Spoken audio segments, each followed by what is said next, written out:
Muy buenas tardes, Iglesia Vida Vertical. Estamos aquí nuevamente para seguir aprendiendo de lo que es la teología sistemática, y el día de hoy nos toca un tema muy interesante, un tema que creo que es importante en nuestras vidas y es importante como cristianos, y es la doctrina de la persona de Cristo. Estamos en la lección número 6 ya, y es la doctrina de la persona de Cristo, de Jesucristo. Y si hablamos un poco de quién es Cristo Jesús para nosotros, pues vamos a hablar todo el día. Así que vamos a orar para que Dios nos guíe en este tiempo de estudiar un poco más de lo que es la persona de Cristo. Oremos juntos. Padre, te damos gracias, Señor, por la oportunidad que nos das de estar aquí, por estos medios, por la tecnología. Te damos gracias porque aún a pesar de todo lo que está pasando en el mundo, podemos seguir hoy aprendiendo de ti. Y Padre, te pedimos que seas tú el que uses estos medios para que podamos conocerte cada vez más, para que podamos ver a través de tu palabra lo que tú eres. ¿Quién eres tú? ¿Quién es ese Dios al cual adoramos, al cual exaltamos, por el cual vivimos? Y gracias por revelarte a nosotros por medio de las Escrituras. Te damos gracias, Señor, y nos des el entendimiento hoy para poder seguir proclamando el Evangelio que se trata de Cristo. En el nombre de Cristo Jesús, amén. No ha existido en la historia una persona más famosa que Jesucristo. Los Beatles dijeron alguna vez en la historia que ellos eran más famosos que Jesús, pero ya a estas alturas de nuestros tiempos, los Beatles ya pasaron de moda y para algunos ya llegan al olvido, pero Jesús sigue vigente. Ha habido hombres poderosos que han conquistado naciones, pero quedaron en la historia y sí se les recuerda, pero la fama de Jesús sigue vigente. Es más, no ha existido hombre alguno que haya cambiado la historia en el impacto que Jesús ha hecho. Estamos en el año 2021, después de Jesucristo. Entonces, por el lado en que lo veas, desde los políticos hasta la gente famosa en televisión, siempre ganan fama al mencionar o a citar a Jesucristo. Es por eso que hoy vamos a hablar de una de las doctrinas más importantes para nosotros. Todas las doctrinas son importantes, pero esta doctrina de conocer quién es Jesús realmente. Y ahora vamos a ver que la doctrina de la persona de Cristo se define así: que Jesucristo es completamente Dios y completamente hombre en una sola persona. Y eso va a hacerlo por siempre. Eso es la doctrina de Cristo, que Jesucristo es completamente Dios y completamente hombre, y lo va a hacer para siempre. ¿Cómo llegamos a esta conclusión? Pues tenemos que ver este tema de la doctrina de la persona de Jesucristo a través de las Escrituras. Y a través de las Escrituras nos deja ver 3 puntos importantes. Estos 3 puntos es la humanidad de Cristo, también vamos a ver la deidad de Cristo y por último la encarnación de Cristo. Como ya sabemos sobre la humanidad de Cristo, las Escrituras dejan en claro que Jesús nació por medio de un nacimiento virginal a través de María. No hubo intervención de un hombre, sino que vino el Espíritu Santo, según Mateo 1, 18, 20, que llegó el Espíritu Santo y concibió a Jesús en el vientre de María. Y eso queda en la historia, eso no lo niega la historia. Otras religiones reafirman el nacimiento virginal. Y esto es importante porque en el cristianismo es una de las prioridades para entender que Jesús fue hombre. Y al nacer como hombre, tenemos muchas otras cosas que tenemos que interactuar con Jesús y el ser humano y ver sus similitudes. Similitudes como la debilidad y limitaciones humanas que ha tenido Jesús. Por ejemplo, Jesús tuvo un cuerpo humano. ¿Cómo sabemos eso? Porque nació, según lo que leímos lo que se puede leer en Mateo 18:20, también lo puedes encontrar en la cita de Lucas 2:7. Él también creció tanto en entendimiento como físicamente, según Lucas 2:40. Él se cansaba, tenía sed, tuvo hambre y sobre todo, Él murió, como lo hacen los hombres. Resucitó físicamente, según Lucas 24, y ascendió al cielo físicamente, según Lucas 24 del 50 al 51. Y eso hubo testigos que lo vieron. Y es por eso que en las Escrituras podemos ver las similitudes de Jesús en su humanidad, en su cuerpo físico. Jesús tuvo una mente humana. Él creció en sabiduría, como ya lo había mencionado, y aprendió de los demás, de lo que veía. Él también tuvo que observar y ser enseñado por sus padres, enseñado por medio de la escuela a saber las Escrituras. Él tuvo que estudiar, como cualquier ser humano. Jesús tuvo emociones humanas. Él se angustió, Él se asombró, Él lloró. Y también fue tentado, si recordamos la tentación que Satanás le dio en el desierto.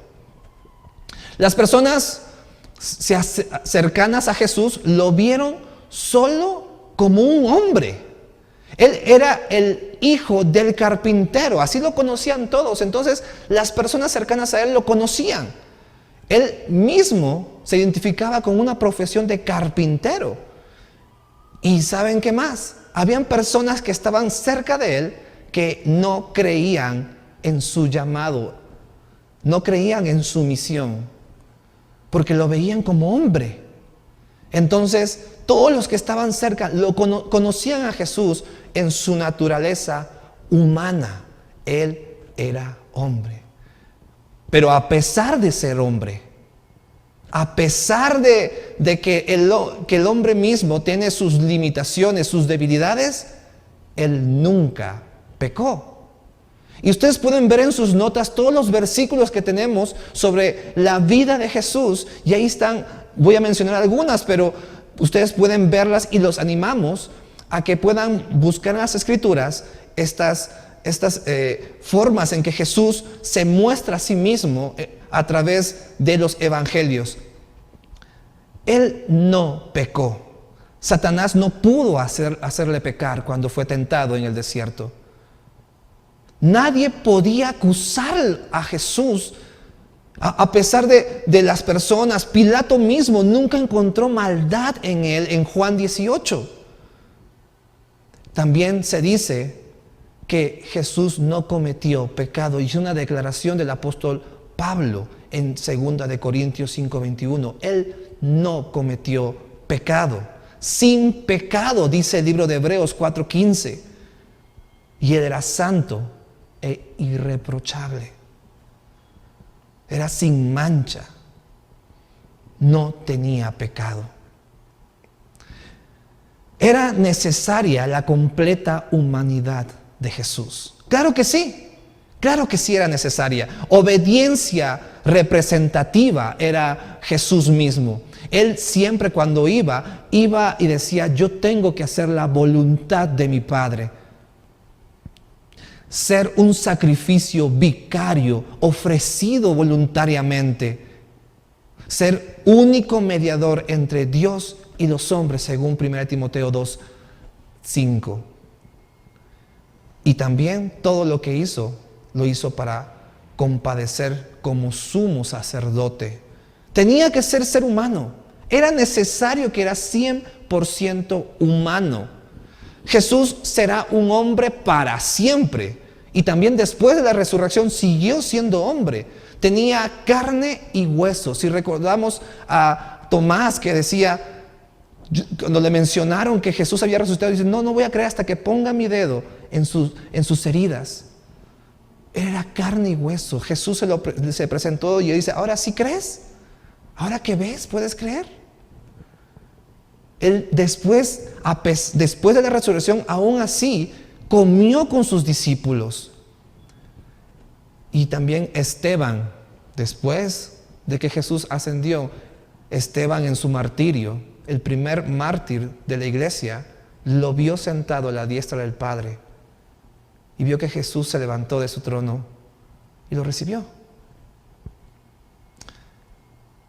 En cuerpo y carne y huesos. Jesús era hombre. Jesús físicamente, emocionalmente, mentalmente, era un ser humano, era hombre. Y es una de las doctrinas que no debemos olvidar porque es importante entender la humanidad de Cristo. La deidad de Cristo es uno de los puntos. Sí, Jesús era completamente hombre, pero también era completamente Dios. Y la Biblia nos deja ver en muchas formas, afirma que Jesús era Dios. Se usa la palabra Dios, que es teo, para referirse a Cristo en muchas ocasiones. La más representativa es Juan 1:1. En el principio era el verbo estaba con Dios, y el verbo era Dios o es Dios. Hablando del verbo, se refería exactamente, si leemos todo el capítulo, se refiere a Jesús, el verbo hecho carne. Se usa la palabra también Kairos, que es Señor. El Señor para referirse a Cristo. Lo podemos encontrar en Lucas 1:43, en Mateo 3:3, pero especialmente también en Lucas 2:11, donde dice, porque les ha nacido hoy en la ciudad de David un Salvador, que es Cristo el Señor. Entendiendo el término Señor como el Señor de todo, el Rey de todo, a Dios mismo. Otras declaraciones fuertes de la deidad es que Jesús mismo se declaró diciendo, yo haber visto a Abraham. En Juan 8, también él mismo se llama como el yo soy. El yo soy, un término que solamente le pertenecía a Dios. Y él mismo se hace llamar el yo soy en Juan 8:58. Él también se autodenomina el alfa y el omega, el principio y el fin, Apocalipsis 22:13. Y él se refiere a sí mismo como el Hijo del Hombre que había de venir.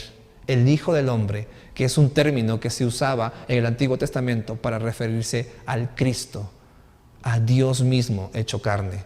Lo podemos ver en Mateo 16 y en Lucas 9. Las evidencias de que Jesús poseía atributos de deidad lo podemos ver en diferentes partes de la Biblia, como la omnipotencia. Esta parte es la que más me llama la atención en Mateo 8:26, donde Jesús calma la tempestad y la naturaleza lo obedece.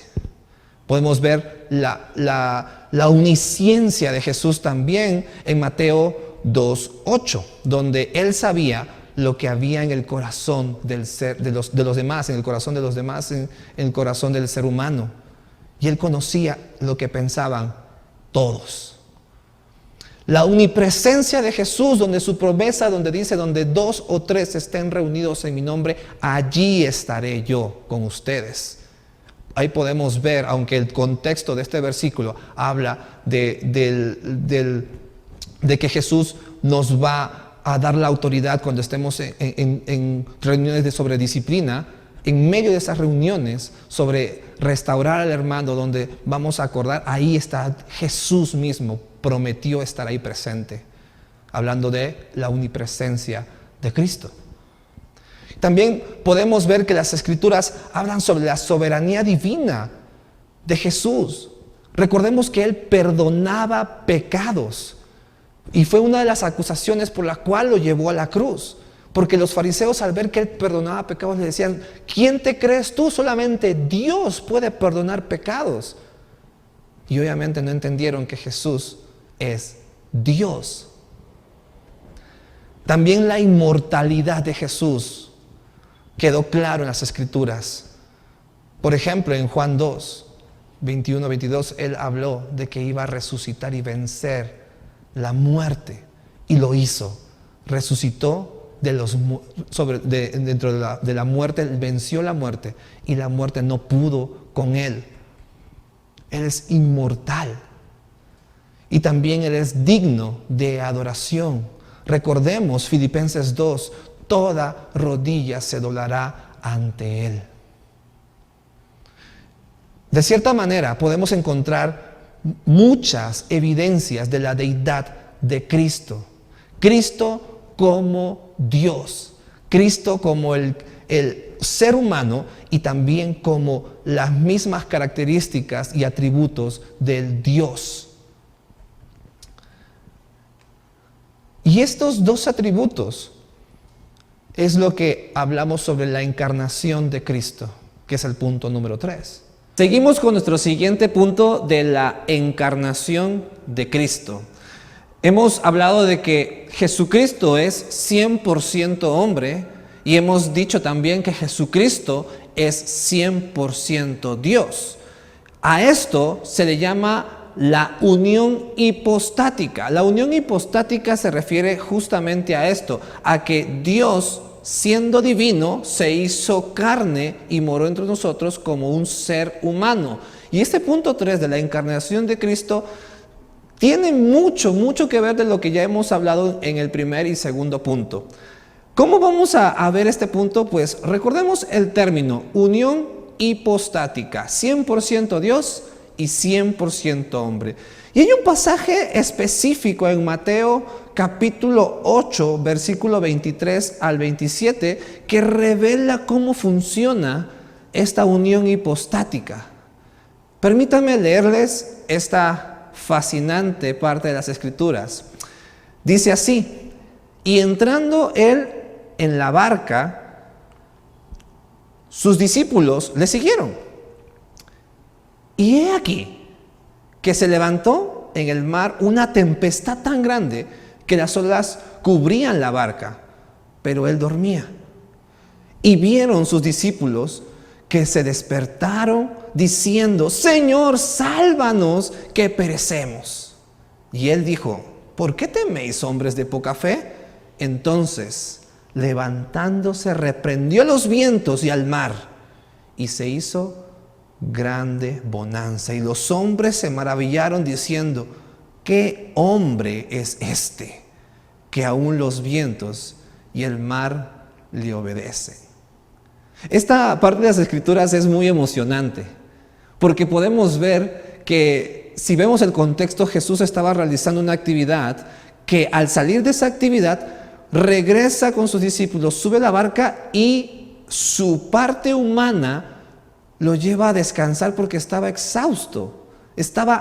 Según las Escrituras, estaba dormido Jesús. Y sus discípulos, que son expertos en la pesca y conocen los mares, se dieron cuenta que la tempestad que se estaba provocando en ese momento era tan peligroso que sabían que iban a perecer. Y al despertar Jesús, pues lo primero que hace es, en su parte divina, como Dios, como Señor y como soberano de todo, se dirige al viento y al mar y dicen: calma. Y dice que hubo gran bonanza, hubo una calma en medio de toda la tempestad. ¿Cómo vieron sus discípulos esto? Seres humanos viendo a otro ser humano calmando la tempestad, calmando los vientos. Y sus discípulos dijeron esta pregunta: ¿qué hombre es este, que aún los vientos y el mar le obedecen? Esta es la forma en que Jesús se relacionaba en esta tierra. 100% hombre, con debilidades, con limitaciones, pero a la vez siendo 100% Dios y calmando la tempestad. Ese es el Cristo que conocemos. Esas son las cualidades que tiene Jesús. Esta es, en términos teológicos, la unión hipostática. Como vemos, esta doctrina de quién es Jesús, la doctrina de la persona de Jesucristo, es muy importante porque tenemos que ver cómo esto se relaciona con el Evangelio.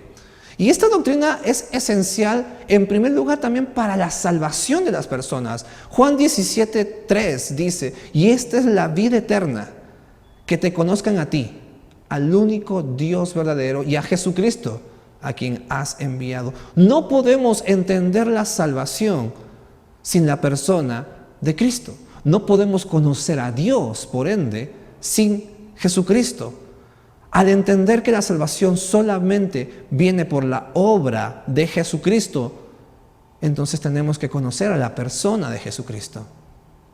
La salvación es esta: conocer quién es Jesús. Por eso mismo es importante esta doctrina relacionada al Evangelio, para darnos cuenta que Cristo se hizo pecado por nosotros. Si conocemos que Jesús se hizo hombre, entonces entenderemos las profecías de que Jesús se iba a hacer pecado, se iba a hacer maldito. Segunda de Corintios 5:21, Pablo nos dice así: al que no conoció pecado, lo hizo pecado por nosotros, para que fuéramos hechos justicia de Dios en él. No vamos a poder entender la salvación si no conocemos la obra expiatoria de Jesucristo. ¿Qué es la obra expiatoria? Que Jesús, siendo 100% puro y sin pecado, vivió la vida perfecta que yo y ni tú jamás podremos vivir. ¿A eso qué quiere decir? Que Él vivió la vida perfecta y al morir en la cruz, Él cambió mi pecado para que Él se la llevara y me dio su santidad, su vida perfecta, para que como si yo lo hubiera vivido. Y ahí encontramos la expiación de nuestros pecados, un intercambio santo, un intercambio perfecto. Y ahí es donde podemos encontrar la salvación, el evangelio que solamente Jesús pudo haber hecho, porque Él era hombre y era Dios al mismo tiempo. Y eso nos tiene que llevar a conocer al único mediador entre Dios y los hombres. 1 Timoteo 2:5 dice: porque hay un solo Dios y también un solo mediador entre Dios y los hombres, Cristo Jesús, hombre. La Biblia no niega la humanidad de Cristo. La Biblia siempre va a reafirmar las formas limitadas y la misma debilidad de Jesús como hombre. Pero también la Biblia nunca va a negar la deidad de Jesús. Y para ser un mediador tuvo que ser un nacido de una virgen, tuvo que pasar por todo el proceso en el tiempo perfecto. Gálatas 4:4 nos dice que en el tiempo perfecto, en el momento adecuado y bajo la ley, tuvo que nacer el Cristo. Y eso fue lo que sucedió. Jesús nació y se volvió el mediador entre Dios y los hombres. Nadie puede llegar al Padre si no es por medio de Jesucristo. ¿Y por qué tenemos que entender bien esta doctrina? Esta doctrina la entendemos de esta manera y de una manera muy interesante. Es para nuestra evangelización. No podemos presentar bien el sacrificio por nuestros pecados si no entendemos que no hay otro sacrificio que solamente sea por medio de Jesús. En Hebreos 10, capítulo 10, versículo 12, nos dice así: pero Cristo, habiendo ofrecido un solo sacrificio por los pecados para siempre, se sentó a la diestra de Dios. ¿Esto qué quiere decir? Que Jesús ya presentó el sacrificio perfecto, no hay otro sacrificio. Y dice que se sentó a la diestra de Dios, como diciendo: ya acabó, ya está hecho. Es más, en la cruz Jesús se encontraba y dijo a su Padre cuando estaba a punto de morir: consumado es. Prácticamente en nuestras palabras podremos decir: ya está hecho, ya está terminado. Perdón. Y dice la palabra de Dios que cuando Él ya murió, ya no hay otro sacrificio. Hebreos nos dice justamente eso. No hay otro sacrificio. Solamente un sacrificio fue suficiente para nuestros pecados. Y Jesús ya lo hizo. No existe otro. Por eso que cuando entendemos la doctrina, es para que cuidemos muy bien de no predicar a otro Jesucristo. Porque muchas veces queremos enfocar a un Cristo muy a la medida del hombre, muy a nuestro parecer, a nuestro antojo.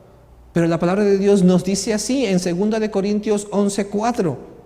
Porque si alguien viene y predica a otro Jesús, a quien no hemos predicado, o reciben un espíritu diferente que no han recibido, o aceptan un evangelio distinto que no han aceptado, bien lo toleran, dice así. Tenemos que tener cuidado en la forma en que presentamos a un Jesús que no haya sido predicado por las Escrituras. A veces muchas personas quieren tomar a Jesús como una persona moral.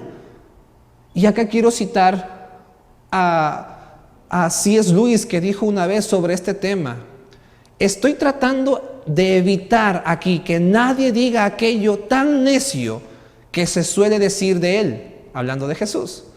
Estoy dispuesto de aceptar a Jesús como un gran maestro moral, pero no acepto su afirmación de ser Dios. Eso es lo que dice mucha gente. ¿Qué dice C.S. Lewis sobre esto? Esto es lo que nunca debemos decir. Un hombre que fuera meramente un hombre y dijera el tipo de cosas que Jesús dijo, no sería un gran maestro moral, sería un lunático o el diablo del infierno. Debes elegir, este hombre era y es el Hijo de Dios, o es un loco o algo peor. Puedes tomarlo por loco, puedes escupirle y matarle como si se tratara de un demonio, o puedes caer a sus pies y llamarle Señor y Dios. Pero no vengas con un sinsentido condescendiente diciendo que fue un gran maestro humano. No nos ha dejado eso abierto a nosotros. No fue su intención. Esto es lo que dijo C.S. Lewis con respecto a la persona de Jesucristo. No podemos predicar a otro Jesucristo y no podemos decir que Jesucristo fue una persona moral solamente. Eso sería predicar a otro Jesús. La intención de Jesús siempre fue presentarse como el Hijo de Dios, como Dios mismo y como el único mediador entre Dios y los hombres, y el único camino, verdad y vida. Otra cosa que tenemos que tener en mente es que esta doctrina es importante para conocer la única fuente de salvación. No existe otra fuente de salvación, solo en Cristo. Y Hechos 4:12 nos dice: y en ningún otro hay salvación, porque no hay otro nombre bajo el cielo dado a los hombres en que podamos ser salvos. La salvación por obras, por ejemplo, queda excluida en medio de esta declaración. La salvación por mera religiosidad queda excluida por medio de esta declaración. Y todo esto lo sabemos por la persona misma de Jesucristo al estudiarlo según las Escrituras. Y también algo muy importante es para nuestra humildad. La humildad misma que Jesús mostró. Jesús mostró una humildad sin precedentes, una humildad poco común, fuera de este mundo. Y Él nos pide imitar a esta humildad que Él demostró. Y recordemos esta humildad de Jesucristo en Filipenses 2, versículos 5 al 7, que dice: haya pues en vosotros, en nosotros, este sentir que hubo también en Cristo Jesús, el cual, siendo forma de Dios, o sea, teniendo la forma misma de Dios, no estimó ser igual a Dios como cosa que aferrarse, sino que se despojó de a sí mismo, tomando forma de siervo, hecho semejante a los hombres. Algo que nos tiene que impresionar aquí es esto: que Dios era el ser majestuoso y digno de toda alabanza, de todo honor, y lo sigue siendo. Pero Jesús, teniendo esa autoridad, Él no se aferró a eso. Él se humilló, se hizo humilde, moró entre nosotros, sucios, pecadores, Él no siendo pecador. Y eso lo llevó a obedecer al Padre hasta la muerte y muerte de cruz. La verdad es algo que tenemos que meditar todos. Y la doctrina de Jesucristo, al estudiarlo, nos tiene que llevar a conocer el sentir del Evangelio. Que a cualquier persona que se haga llamar seguidor de Jesucristo, la humildad es la bandera que tiene que morar en su corazón.